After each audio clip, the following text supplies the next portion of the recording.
Chosen one. There is something heaven has known about you for a long time, something so clear from where the angels stand that when they look at you and see that you still don't know it, they go quiet in disbelief. Not because you've failed, not because you've fallen behind, but because what has been formed in you through the silence, through the waiting, through every season that felt like it was breaking you rather than building you, is so much more than you've been allowing yourself to see. You have been living inside a story about yourself that was written in your worst moments.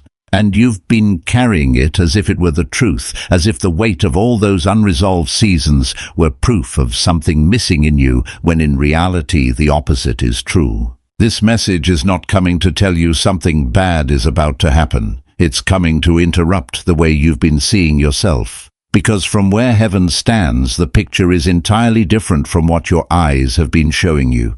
And maybe, just maybe, that difference is the very thing you've been waiting to understand. What the angels see when they look at your life right now, and why they cannot believe you still don't know, begins here. The question this message is asking is not what is about to happen in your life. It's whether you have eyes to see what has already happened inside it. Think about the last time you looked at a mirror that was cracked. The face on the other side was real, but the image wasn't accurate. What you saw was shaped by the fracture itself, pieces of a true reflection, distorted by where and how the damage happened. You didn't see yourself clearly. You saw yourself through the crack. Now here is where this becomes personal for you. There was a season in your life, maybe more than one, where something broke. A relationship that ended badly. A door that closed when you needed it open. A silence from someone whose voice you needed to hear.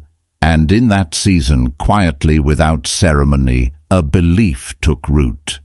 It didn't announce itself. It didn't come with a clear argument you could reject. It came in through the back of your chest and settled there like something heavy. The belief said, maybe I am not as much as I thought I was. Maybe there is something missing in me. Maybe the delay, the closed door, the silence, maybe those are just the world, accurately responding to who I actually am. You haven't said it out loud, probably. It's not the kind of thing you say, but you've lived according to it.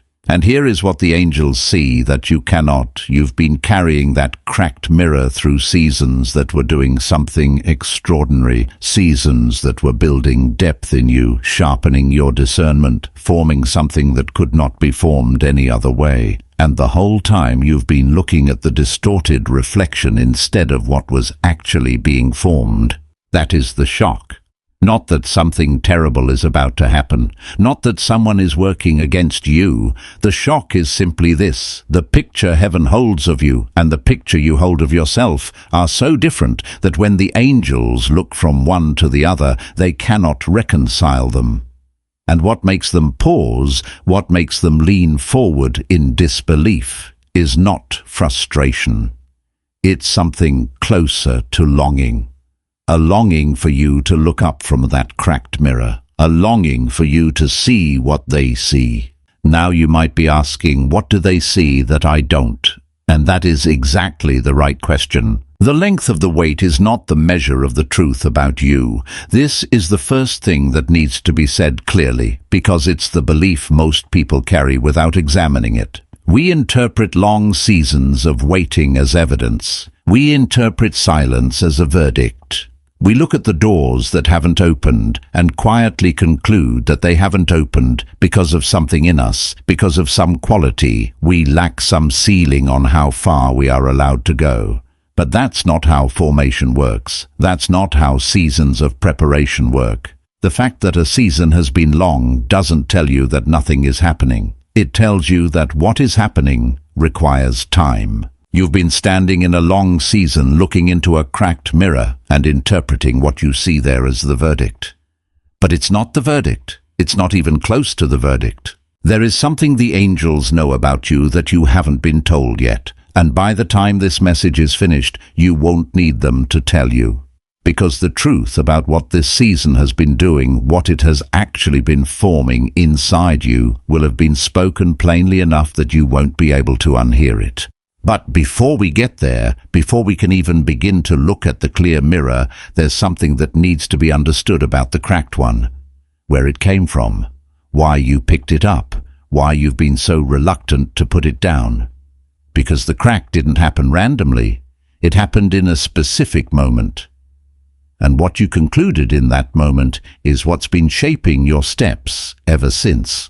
There's a specific kind of wound that doesn't announce itself. It doesn't come with a diagnosis or a clear moment you can point to and say, that's where it started. It comes slowly, almost gently, in the space between what you hoped for and what actually happened. And the dangerous thing about it is that by the time you realize it's there, it already feels like truth. The crack in the mirror didn't happen because you chose it. Nobody decides one morning to start believing they aren't enough. It happens in the spaces between what was supposed to happen and what did. You reached for something and it wasn't there. You trusted someone and they left.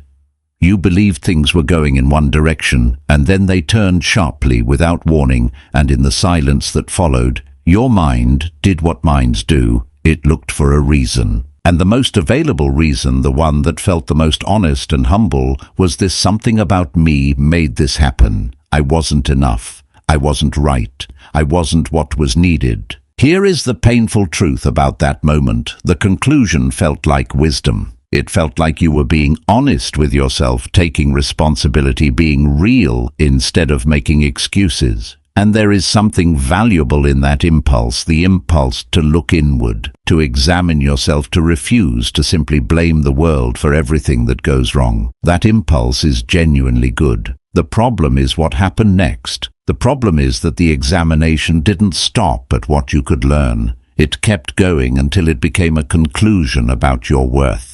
There's a difference, and this difference matters more than almost anything else this message will say, between learning from a painful experience and drawing a conclusion about yourself from it.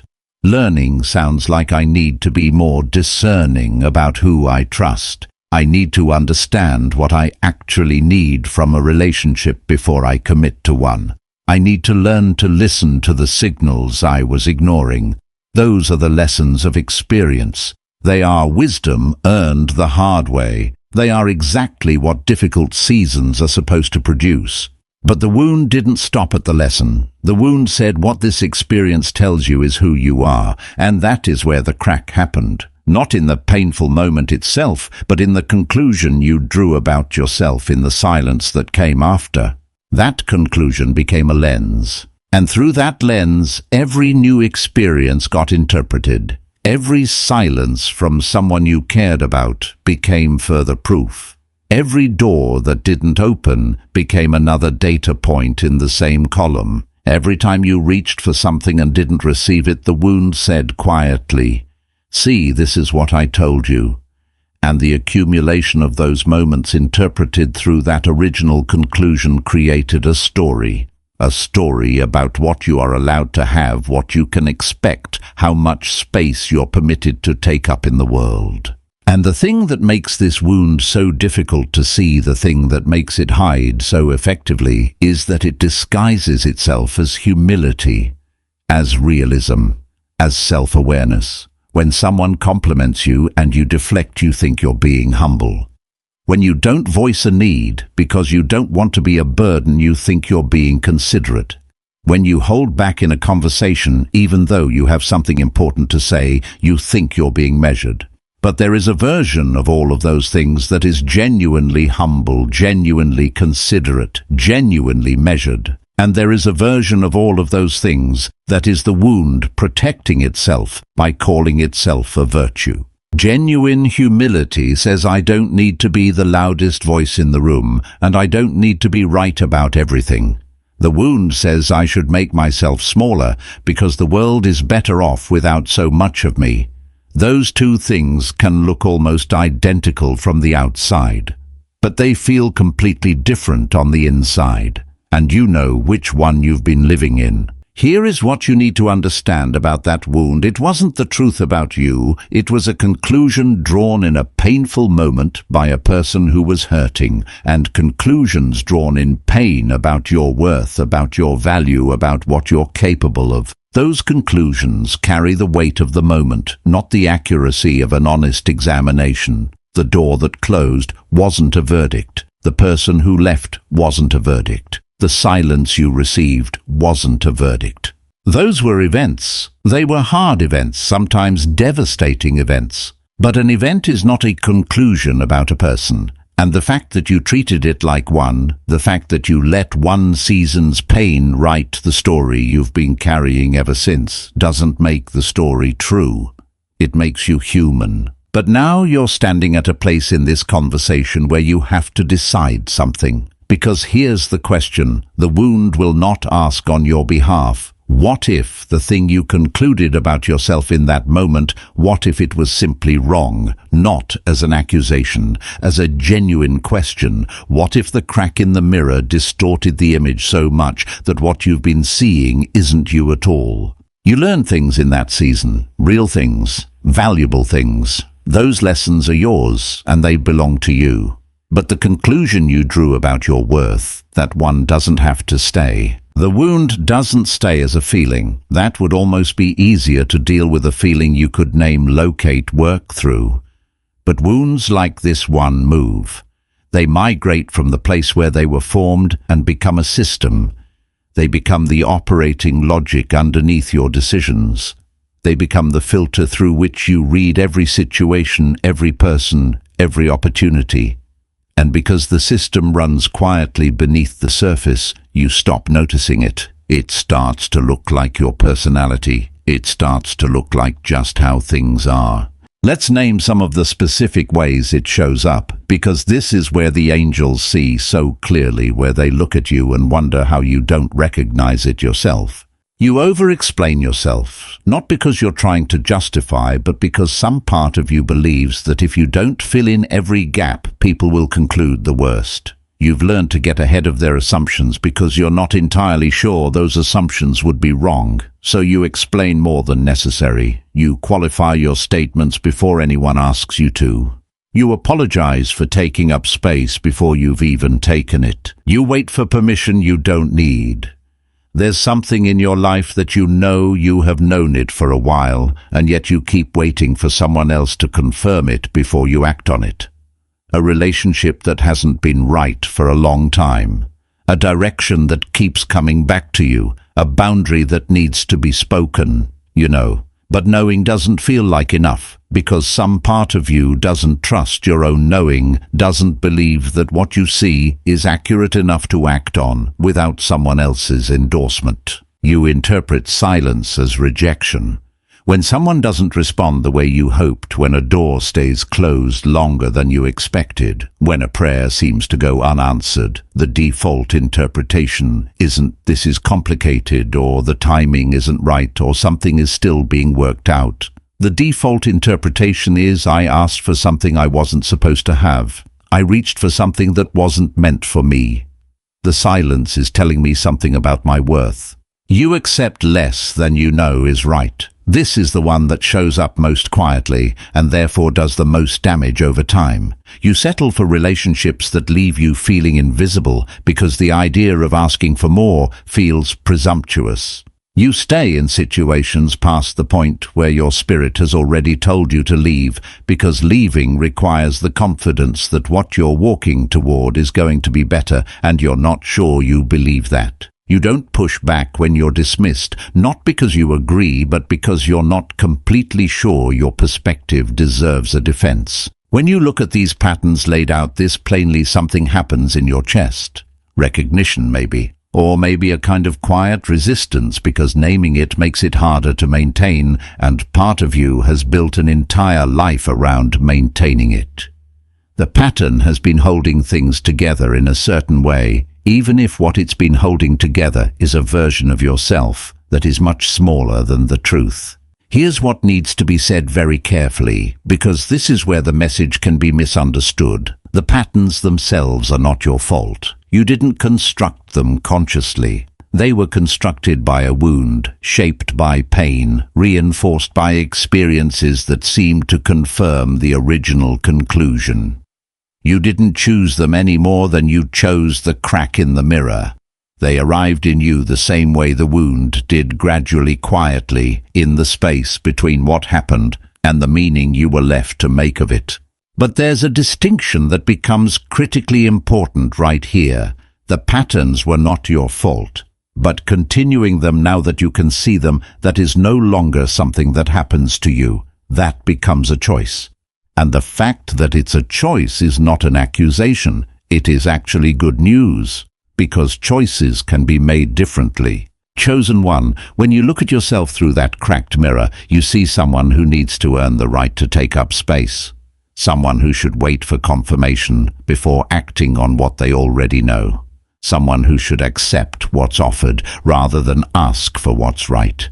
But that's not an accurate picture. That's not the person who went through what you went through and came out the other side with something no one can fake. The person who went through what you went through, genuinely, honestly, all the way through, that person has developed something that runs deeper than achievement, deeper than recognition, deeper than the opinions of anyone who has never had to hold themselves together through a season like yours. And the angels see it clearly. They see it in you every time you look away from it. The pattern you're living in is not your identity. It is a response to a wound, and a response is something you can change when you have enough information to choose differently. You now have more information than you've had before. What you do with it is the question this message is building toward. But first, before that question can be answered fully, there's something you need to understand about why this season has been so long. Because the length is not random, and it's not a mistake, and it is not in any sense a verdict about your worth. There's a temptation when a season stretches long to read the length itself as a message, as if time is the universe's way of telling you something definitive about where you stand. A long wait becomes proof that something is delayed. A long silence becomes proof that nothing is moving. And because we are wired to look for patterns and draw conclusions, the mind settles on the most available interpretation, which is often the one that fits the story we're already carrying. The story that says, if things were really moving, you would know it by now. You would feel it. You would see it. The fact that you don't is the evidence. But here is something that gets missed almost universally when people talk about seasons of waiting. Silence is not the same as stillness. And something not being visible is not the same as something not happening. Think about the growth of a root system under the ground. Nothing about it is visible from the surface. You could stand on that soil every single day and see nothing changing. The ground looks exactly the same. If you judged what was happening below by what was visible above, you would conclude that nothing was growing. But the root system doesn't need your observation to develop. It doesn't need to be seen to be real. It is doing the work it needs to do in the hidden place, without announcement, without performance, without anyone's validation. And then one day, not because a decision was made to finally reveal itself, but because the preparation is complete, what was being developed underground breaks through the surface. The season you've been in is not a root system that stopped growing because you couldn't see it. It is a root system that has been developing exactly what it was supposed to develop in exactly the hidden conditions required to develop it. But this is where something needs to be said with honesty, because not every long season is the same. There's a difference between a season of genuine formation, where something is being built that could not be built any other way, and a season of avoidance where the wait has extended because there's a step you've been unwilling to take. Both seasons look similar from the outside. Both involve time. Both involve the absence of the outcome you're hoping for. The difference is not always obvious, and it requires the kind of honest examination that the wound makes very difficult to do. Because the wound has a way of using spiritual language about waiting on God's timing to justify staying in patterns that have more to do with fear than with formation. So how do you know the difference? Not by feeling, because both seasons feel similar, often feel exactly the same. You know the difference by looking at what the season is producing.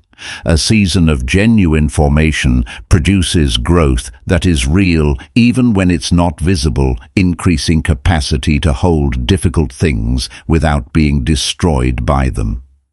The slow deepening of discernment, the ability to read situations more clearly than you once could. A quieting of the need for constant external validation. The development of a kind of peace that is not dependent on outcomes.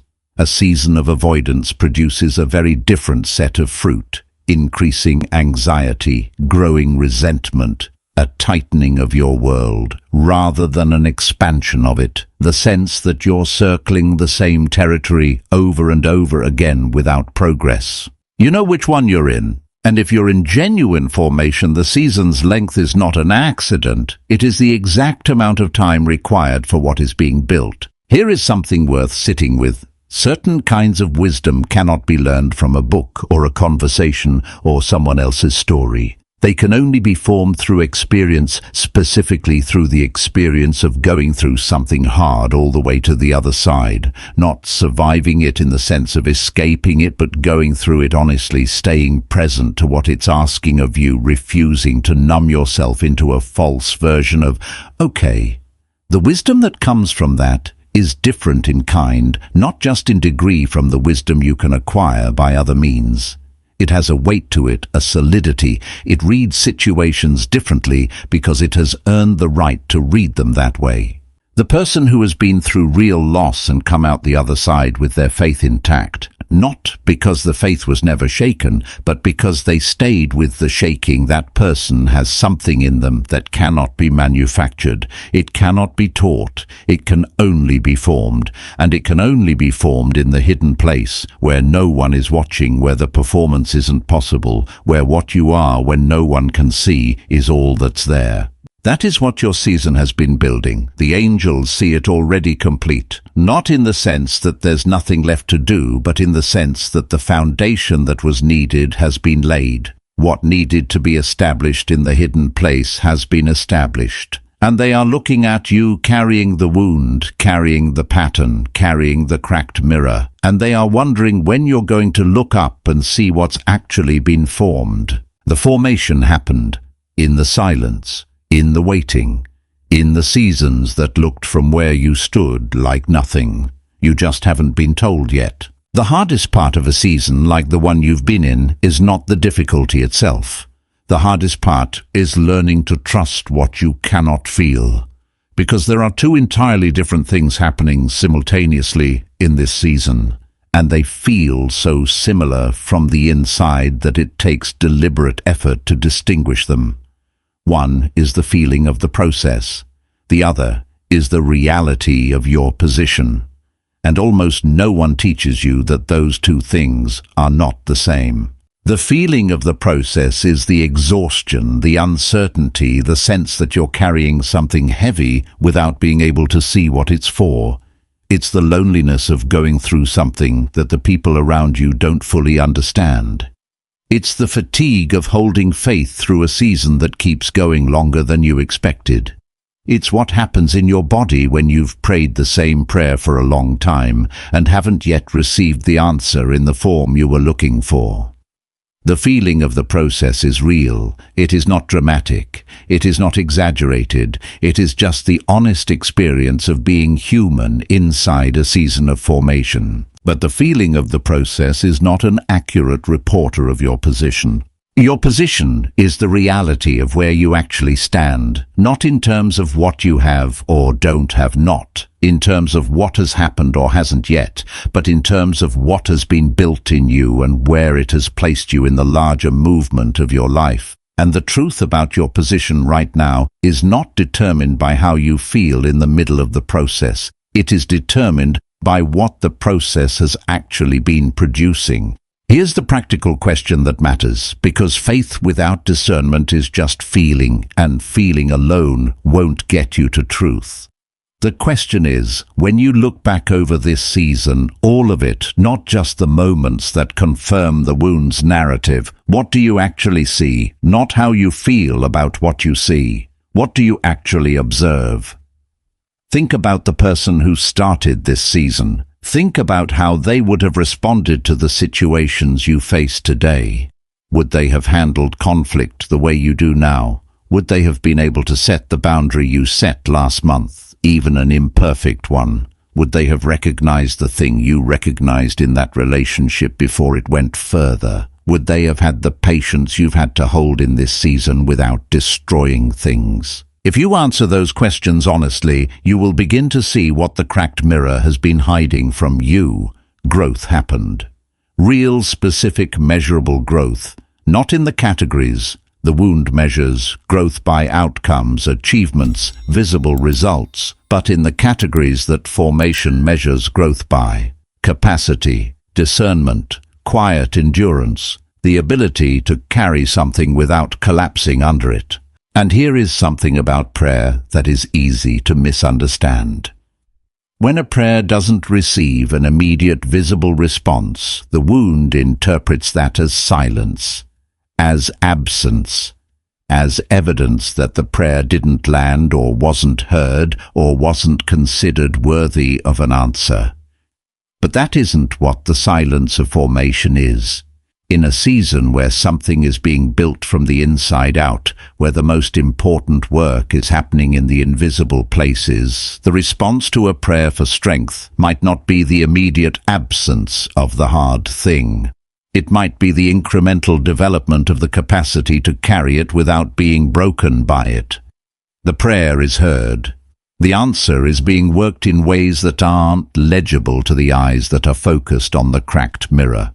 Now there is a discipline in this that the wound resists because the wound wants resolution and it wants it quickly. The discipline is learning to read your life by something other than feeling. Not instead of feeling, you don't become a fully functioning person by disconnecting from your emotions, but in addition to feeling, because feeling is not the most complete or accurate source of information about what is actually happening. The question that begins to develop discernment is, what fruit do I see in myself that wasn't there before? Not fruit in the sense of outcomes, fruit in the sense of what grows from the inside. Patience that doesn't become bitterness, compassion that doesn't become codependency, the ability to stay in a hard situation long enough to understand it instead of reacting to it, the knowledge of what you need and the growing willingness to ask for it.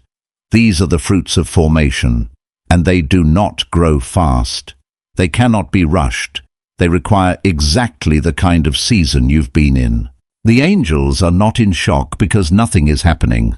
They're in shock because something extraordinary has happened, and you're still interpreting the season by its feeling rather than by its fruit. If you begin to look at this season through that lens, what has actually grown in me? What can I do now that I couldn't before?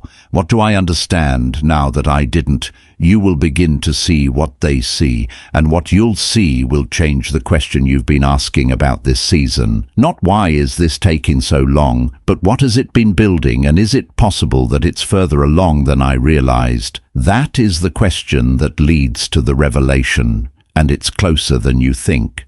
Let's be specific now, because vague encouragement is one of the least useful things you can receive when you're in the middle of something hard. You've probably heard the general version of what this message is trying to say. Trust the process. God is working. Your time is coming. Those words aren't false, but they can feel empty when you're the one standing in the middle of the season, trying to hold things together, trying to believe something that your daily experience hasn't confirmed yet. So let's get specific about what has actually been built.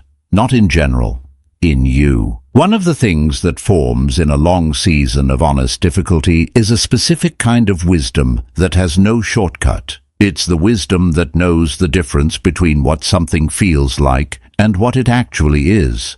Most people spend their lives reacting to the feeling, running from the thing that feels dangerous, reaching for the thing that feels right, making decisions based primarily on what creates comfort or removes discomfort in the immediate. That is not wrong exactly, but it's incomplete. And the person who hasn't been through a long season of ambiguity, who hasn't had to hold faith through the gap between what they feel and what they know, that person is often making decisions from feeling alone, and they don't realize it until something goes wrong. You have been in a season that forced you to develop something different. You've had to learn to stay when it felt wrong to stay, because leaving would have been the easier thing, not necessarily the right thing. You've had to learn to trust when you had no visible reason to trust. You've had to make decisions based on what you knew rather than what you felt, because the feeling was too complicated, too contradictory, too tangled up in the wound to be reliable on its own. That learning is not trivial. That is one of the deepest things a person can develop. And it didn't happen because you read about it. It happened because you went through it. There's also something that forms in isolation, real isolation, the kind that is not chosen but received, that cannot form in community. Community is essential, support is essential, connection is not a luxury. But there is a particular kind of self-knowledge that can only be accessed when all the external voices are quieted, when you can't measure yourself by comparison, when you can't rely on other people's energy to fill the spaces in you, when you're left alone with who you actually are. Some people only know themselves in context. They know who they are when they have a role to play, a function to perform, a relationship to reflect off of. They have never had to simply be themselves without an audience. You've had that forced on you. And it has produced something that most people never develop, the ability to be with yourself without needing to escape from what you find there. The ability to know who you are when no one is watching. That is not a small thing. That is the foundation of every boundary you will ever set, every decision you will make from a place of health rather than fear. Every relationship you will enter as yourself rather than as the version of yourself you perform for others. And there is this which may be the most specific and important thing in this entire message. The people who go through real seasons of difficulty and come out the other side with their integrity intact, the people who were honestly humbled rather than bitterly hardened, those people carry something in their presence that people who haven't been through it can't quite explain but can absolutely feel. It's a quality that makes them trustworthy in a particular way.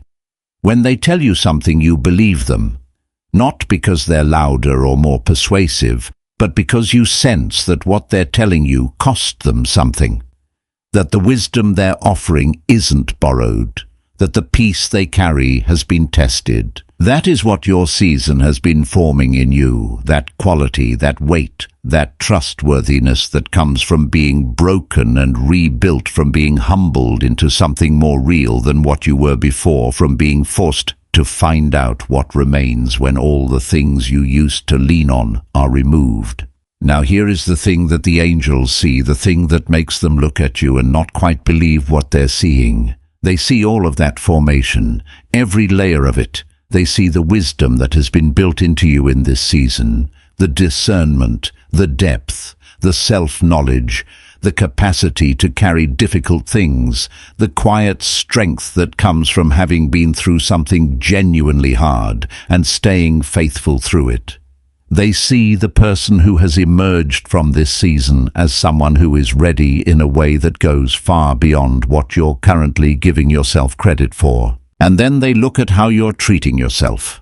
They look at the story you're still telling about yourself. They look at the cracked mirror you're still holding up, and they cannot reconcile these two things: the person the formation has produced and the story that person is still believing about themselves. That gap is what this whole message has been building toward, and now we're close enough to name it directly. You have been praying to become someone. You may not have used those exact words. Maybe the prayer was for a relationship, for a breakthrough, for a door to finally open, for clarity about direction. But underneath all of those specific prayers was a quieter one, a prayer for yourself, a prayer that asked in one form or another, let me become the person who is ready for what I'm asking for. Let me become the person who can carry what I'm hoping for. Let me grow into someone who is equal to the thing I'm reaching toward.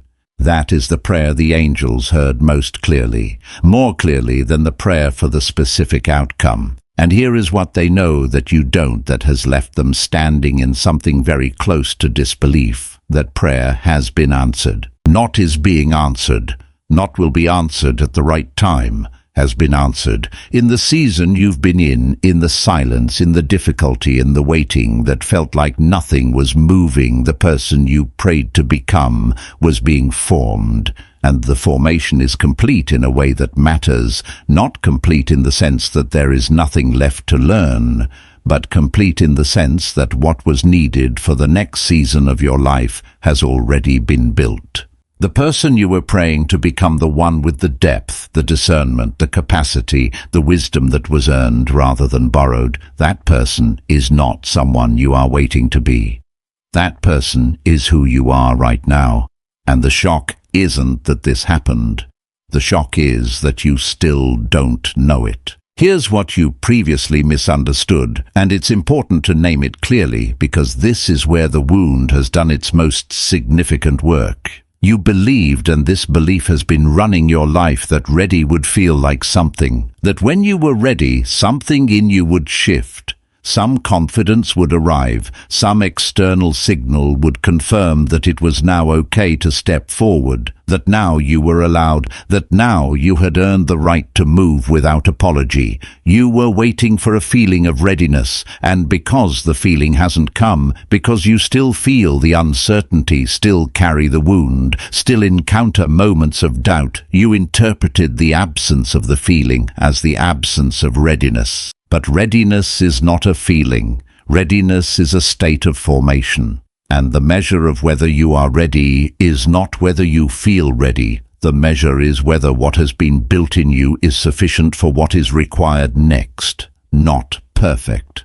Not complete in every dimension. Sufficient. Equal to the actual demands of the next season, not equal to an imagined ideal of what enough would look like. And here is the new interpretation, the one that reframes everything that has come before it in this message. The reason the door to the next season hasn't fully opened yet is not because you haven't become ready enough. It's because you haven't recognized what you've already become. Because readiness that you don't acknowledge is readiness you can't act from. You cannot walk through a door as if you belong there if you are still carrying the story that says you're not ready. The gap isn't in your formation. The gap is in your self-perception. And that is a gap only you can close. When the angels look at you carrying the wound, carrying the pattern, holding the cracked mirror that shows you the old version, they see the person who has already been formed for what is next. They see the depth that was built in the silence. They see the discernment that was sharpened in the waiting. They see the self-knowledge that emerged from the isolation. They see the wisdom that has no shortcut, that cannot be faked, that was bought by going through something real all the way to the other side. And they cannot believe you still see the old picture. That is the revelation. Not that something incredible is about to happen to you. The revelation is about what has already happened in you. The season didn't only teach you things, it formed you into someone, and the someone it formed you into is exactly who is needed for what comes next. This changes everything about how you've been understanding this season. The length was not cruelty. The silence was not absence. The formation that happened in the hidden place was not happening to someone else. It was happening to you, in you, through you. Every hard thing you went through, honestly, every time you chose to stay present instead of escaping, every time you showed up when you could have run, every time you trusted something you couldn't see that was not wasted. That was the process. And the process produced exactly what it was supposed to produce. Being chosen in this season has never meant being exempt from what was difficult. It has always meant being prepared by it. The calling was not to avoid the fire. It was to go through it and come out as the person who can do what needs to be done on the other side. You went through it, and the person who came out is not the person who went in. That person has been changed, formed, made ready. The angels see the finished work. They see the person who has already been prepared. And they are watching you carry the story of someone still waiting to arrive, still waiting for the permission that was given in the season itself. You don't have to wait anymore. You've been ready longer than you know. Knowing something and living from it are two very different things. You can hear the most accurate, life-changing truth and nod, and feel moved, and then walk out the door and return to the same patterns by evening, not because you didn't believe it, but because belief that hasn't been practiced yet is still fragile. It needs to be acted on. And acting on it is harder than receiving it, because acting on it requires putting down the cracked mirror in every situation where you've been conditioned to pick it up. So let's talk specifically about what it looks like to live from the formation instead of living from the wound. You stop explaining yourself to people who aren't asking. This is harder than it sounds, because the habit of over-explaining is deeply practiced, and it's been reinforced by the belief that if you don't preemptively justify your presence, people will conclude you don't belong. But the person who has been formed through this season, the person with the wisdom and discernment that has been built in the hidden place, that person doesn't need to earn their place in the room before entering. They enter. They speak when they have something worth saying. They are quiet when they don't. And they trust that the quality of what they carry will be evident without a presentation. You stop interpreting silence as rejection. This will require deliberate, conscious work, because the wound's default interpretation is so deeply established that it moves faster than conscious thought. When someone doesn't respond the way you hoped, or when a direction doesn't unfold the way you expected, or when a prayer seems to go unanswered in the form you asked for, the new interpretation doesn't automatically arrive. You will have to choose it. You will have to actively ask the question, is this silence a verdict, or is this the same kind of silence that has been doing important work all along? Sometimes silence is divine delay. Sometimes it's a signal to change course. Discernment, which you have more than you realize, is what distinguishes one from the other. You begin to evaluate relationships by fruit rather than feeling. The wound evaluated relationships primarily by feeling, by whether someone's presence made you feel secure, accepted, valued, needed. Those feelings matter, but they can be produced by dynamics that are not actually healthy, and they can be absent from dynamics that are deeply good. The person formed by this season has developed the capacity to observe over time, to watch what someone does, not just what they say, to notice what happens when you're honest with them. Do they move toward you or away from you? To feel into whether your own growth is honored in the relationship or quietly undermined. That is the discernment the formation built. Use it.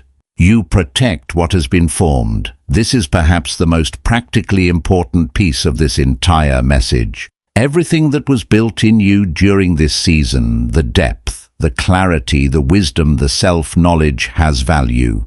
Not abstract value. Actual, real, consequential value. And it can be depleted. It can be slowly eroded by relationships that consistently require you to make yourself smaller. By environments that punish you for the discernment you've developed. By the habit of spending your energy on things that are not worthy of it. The person who knows what was built in them during a hard season has a responsibility to protect it, not possessively, but wisely. Because what was formed in you is not just for you. It is for everything your life is supposed to serve.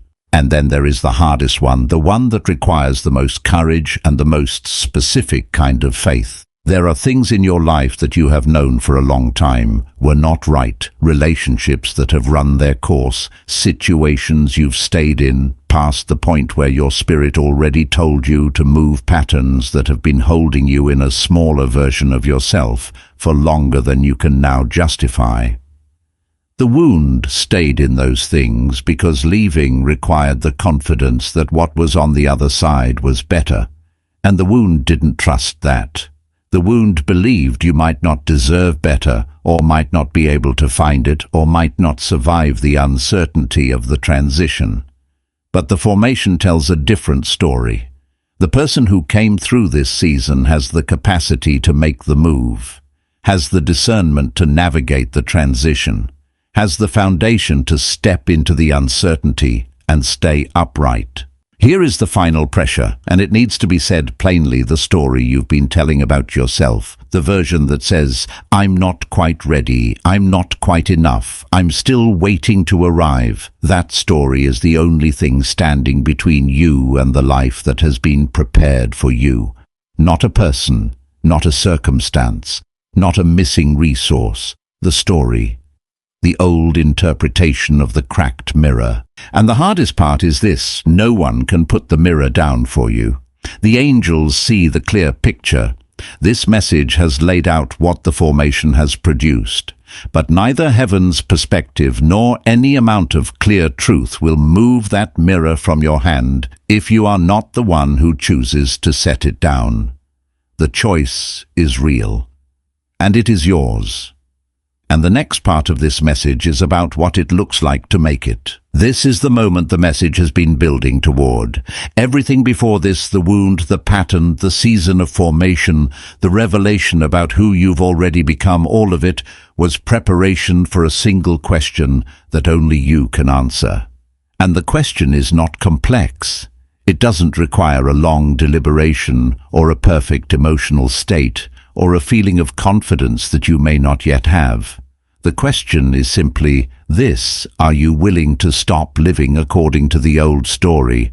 Not to pretend it never happened, not to act as though the wound wasn't real, or the season wasn't long, or the pain wasn't genuine. All of that was real. The crack in the mirror was real. But the question isn't whether the crack happened. The question is whether you're going to keep defining yourself by it. The cracked mirror was never the truth about you. It was a reflection shaped by damage held up in a moment of pain and mistaken for the whole picture. And you've been carrying it faithfully, consistently, at great personal cost, through seasons that were quietly producing something that the mirror could never show you, something that only becomes visible when you're willing to set the mirror down and look up. Here is what the choice looks like in practice. It doesn't feel like a dramatic transformation in a single moment. It feels like a different question you start asking yourself. Not "am I enough?" Because that question assumes there is a verdict being handed down, and it puts the authority somewhere outside of yourself. The question that replaces it is, what has been built in me, and am I living from it? That's a question you can answer. That's a question that leads somewhere. And it's a question that begins to gradually shift the operating logic underneath your decisions. You stop over-explaining, not because you're becoming arrogant, but because you trust that what is in you doesn't require a presentation before it has the right to be present. You stop waiting for permission. Not because accountability doesn't matter, but because you've spent enough time in this season learning to know what you know, and you've developed enough discernment to trust it. You stop interpreting silence as a verdict. Not because silence is always comfortable, but because you've lived through enough silence now to know that it doesn't always mean what the wound says it means. And you begin to take up the space that was already yours. You begin to walk into conversations and decisions and relationships with the quiet confidence of someone who knows that what they carry has value, not because they've earned it through performance, but because it was built into them through process. That is a different kind of confidence from what the wound was waiting for. The wound was waiting for the feeling. This is the confidence of formation. It doesn't always feel certain, but it acts from what it knows. Chosen one. The wound told you that this season was proof of your inadequacy. Formation says it was preparation for your assignment. The wound told you the silence meant you had been forgotten. Formation says the silence was the condition in which something irreplaceable was built. The wound told you the length of the wait was a verdict. Formation says the length was the measure of what was being prepared. You have been carrying two stories about the same season, and you've been choosing every day which one to believe. Today you can choose differently, not once, not in a single declaration that resolves everything, but today in the next decision you make, the next conversation you enter, the next moment you feel the pull of the old pattern. You can pause and choose the story that is actually true. The angels are not in shock because of what is about to happen. They are in shock because of who you already are and because of how long you've been walking in formation you couldn't see. What shifts now is not your situation. What shifts is your relationship to the truth about your situation. And that shift changes everything about how you move forward. You are no longer waiting to become someone ready. You are someone ready who is choosing today, in this moment, to live like it. That is the whole of what this message has been asking for. Nothing more dramatic than that. Nothing more supernatural than a person who has been formed by a hard season deciding to stop looking at the cracked mirror and to live according to what the formation has actually produced. Put it down, not because you're done with your journey, not because there is nothing left to face, but because you have outgrown the story it was telling you. The crack is not your character. The wound is not your identity. The season's length is not your verdict. You are the chosen one, not because you are above anyone else, but because you were trusted with a process that has made you into something real, something with depth, something with weight. Walk forward from here with the humility of someone who knows how they were formed and the courage of someone who knows what they've become. Let the people in your life experience the version of you that this season has made possible. And wherever your next step takes you, take it as yourself, fully, honestly, without apology. The angels are watching, and for the first time in a long time, what they are feeling is not disbelief. It is the quiet, sacred anticipation of watching someone finally see what they have always known was there. If this message found you at the right time, share it with someone who is still in the middle of their season, someone who needs to hear that the silence is not absence, that the wait is not a verdict, and that what is being formed in them is more than they know. And if you want to stay connected to messages like this, consider subscribing, not because it promises you anything, but because staying rooted in truth is a practice, and every voice that calls you back to what you know is worth keeping close. Heaven knows your name. Go live like you believe it.